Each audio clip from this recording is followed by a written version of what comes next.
සමාජයේ දිවත් වෙද්දී අපිට දිනපතාම එකිනෙකට වෙනස් විදිහේ අමුතු මිනිස්සු රාශියක් හමු වෙනවා. ඒ අතරින් සමහර පුද්ගලයන් ඊටමත් කපටි ලෙස Tamanගේ වාසිය වෙනුවෙන් බොරු කතා සහ චාටුබස් කියලා අපව රවටන්න උත්සාහ කරනවා. එසේත් නැත්නම් විවිධ මානසික උපක්‍රම පාවිච්චි කරලා ඔවුන්ට අවශ්‍ය විදිහට අපව හසුරුවන්න, එහෙමත් නැත්නම් මනෝවිද්‍යාත්මක භාෂාවෙන් කියනවා නම් මැනිපියුලේට් කරන්න නිරන්තරයෙන්ම උත්සාහ කරනවා. නමුත් ඔබ සමාජයේ දෙස හොදින් බැලුවොත් ඔබට දැකගන්න ලැබෙනවා ඇති කිසිම කෙනෙකුට ලේසියෙන් රවටන්න, රිදවන්න හෝ Tamanට ඕනේ විදිහට නටවන්න බැරි අතිශය සුවිශේෂී ශක්තිමත් පෞරුෂත්වයක් තියෙන මිනිස්සු කොට්ටාසයක්. ඔවුන්ව කිසිම මානසික පීඩනයකට හසු කරගන්න කපටි පුද්ගලයන්ට කිසිසේත්ම හැකියාවක් ලැබෙන්නේ නැහැ. ඔවුන් සතු ඒ මහා පෞරුෂත්වයේ සහ නොසැලෙන මනසේ රහස කුමක්ද?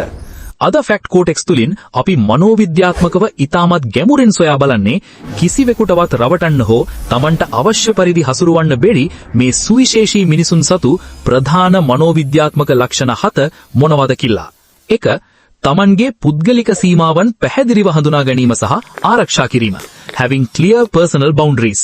මේ වගේ ස්ථාවර මිනිස්සු Taman අකමැති හෝ Tamanගේ ප්‍රතිපත්ති වලට එකඟ නොවන ඕනෑම දෙයකට කිසිදු බියක් හෝ චකිතයක් නොමැතිව ඍජුවම බැහැ හෝ නැහැ කියන්න කිසිම වෙලාවක පසුබට වෙන්නේ නැහැ.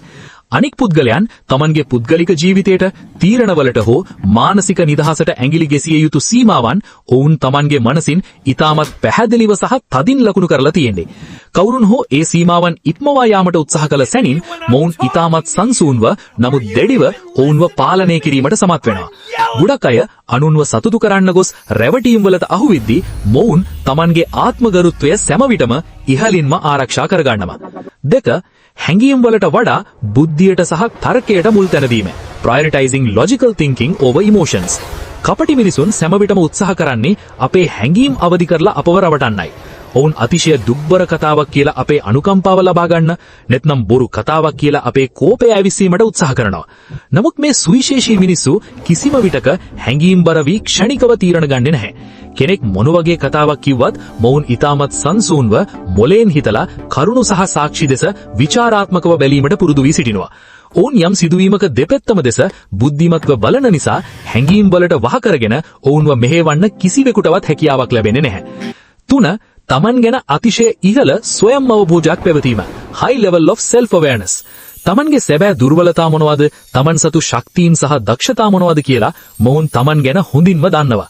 ඒ නිසා බාහිරින් පැමිණෙන පුද්ගලයෙකුට මොවුන්ට බොරු චාටු ප්‍රශංසා කරලා මුලා කරන්න හෝ ඔවුන්ගේ අඩුපාඩු පෙන්නලා ඔවුන්ව මානසිකව වටන්න පුරුවන් කමක් ලැබෙන්නේ නැහැ. Taman කවුද යන්න පිළිබඳව ස්ථාවර වැටහීමක් ඇති නිසා අනුන් Taman ගැන සිතන දේ හෝ පවසන දේ මත ඔවුන්ගේ මනෝභාවයන් වෙනස් වෙන්නේ නැහැ. මේ ස්වයං අවබෝධය නිසාම මොවුන් බාහිර පුද්ගලයන්ගේ මානසික ප්‍රහාර හමුවේ නොසැලී සිටිනවා. 4. ඕනෑම තොරතුරක් ස්වාධීනව විමර්ශනය කිරීම. Independent verification of facts. සමාජයේ ඉන්න බහුතර දෙනෙක් කවුරු හරි ඇවිල්ලා ඕපදුවපක්, කේලමක් හෝ කිසියම් පුවතක් කිව්ව සැනින් එය එලෙසින්ම පිළිගන්නවා. නමුත් මේ සුවිශේෂී මිනිස්සු කිසිම විටක තනි පාර්ශවයක කතාවක් මත පමණක් තීරණ ගන්නේ නැහැ. ඔවුන් Tamanම ස්වාධීනව සොයා බලා සත්‍යතාවය තහවුරු කරගන්න අතුරු ඒ පිළිබඳව කිසිදු ස්ථාවර මතයක් ගොඩනගන්නේ නැහැ. ඔවුන් ප්‍රශ්න කිරීමට බය නැති නිසාත් ඕනෑම දෙයක මූලාශ්‍රය සෙවීමට පෙළඹෙන නිසාත් කටකතා හෝ බොරු ප්‍රචාර හරහා මොවුන්ව මුලා කිරීම අතිශය අපහසු කාර්යයක් වෙනවා. 5. හුදකලාවට බිය නොවි තනිව සිටීමට ප්‍රිය කිරීම. Comfortable with being alone. මනෝවිද්‍යාත්මකව බලද්දී ගොඩක් මිනිස්සු විවිධ රැවටීම් සහ වැරදි සබඳතාවලට අහු වෙන්නේ Taman සමාජය තුල තනිවයි කියන මහා බිය නිසායි. නමුත් මේ ශක්තිමත් මිනිස්සු තනිව සිටීමට කිසිසේත්ම බිය නැහැ. කාගේවත් බොරු චාටුබස් සහ ව්‍යාජ සිනාහවන් වලට රැවටි අනුන්ගේ ඕනෑපාකම් පිරිමහනවට වඩා Tamanගේ පාඩුවේ Tamanගේම සුවපහසු ලෝකයක නිදහසේ සිටීමට ඔවුන් බෙහෙවින් ප්‍රිය කරනවා. ඔවුන්ට Tamanගේ සතුට උදෙසා බාහිර පුද්ගලයන් මත යැපීමට අවශ්‍යතාවයක් නැති නිසා ඔවුන්ව කොන් කරලා බය කරන්න කාටවත් බැහැ. 6. මිනිස්සුන්ගේ වචනවලට වඩා ඔවුන්ගේ ක්‍රියාවන් නිරීක්ෂණය කිරීම. Observing actions over words. කපටි මිනිසුන්ට ඊටමත් ලස්සනට ආකර්ශනීය ලෙස වචන හැසිරවීමේ මහා හැකියාවක් තියෙනවා.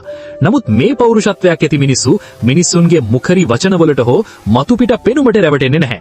කෙනෙක් මොනතරම් ලොකු පොරොන්දු දුන්නත් Taman වෙනුවෙන් පෙනී සිටිනවා කියලා පැවසුවත් මොවුන් නිතරම බලන්නේ ඒ පුද්ගලයාගේ සැබෑ ක්‍රියාකාරත්වය, අතීත හැසිරීම් සහ ඔවුන් වැඩ කරන ආකාරය දෙසයි.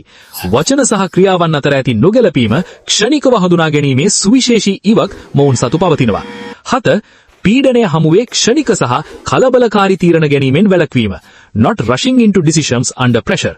දැන්ම මේක කරන්න නැත්නම් මේ අවස්ථාව සදහටම මග ඇරෙයි කියමින් බාහිර පුද්ගලයන් මොවුන්ම කලබල කරවන්න හෝ පීඩනයට ලක් කරන්න හැදුවොත් මොවුන් තවත් සංසූන් වී පියවරක් පිටුපසට තබෙනවා.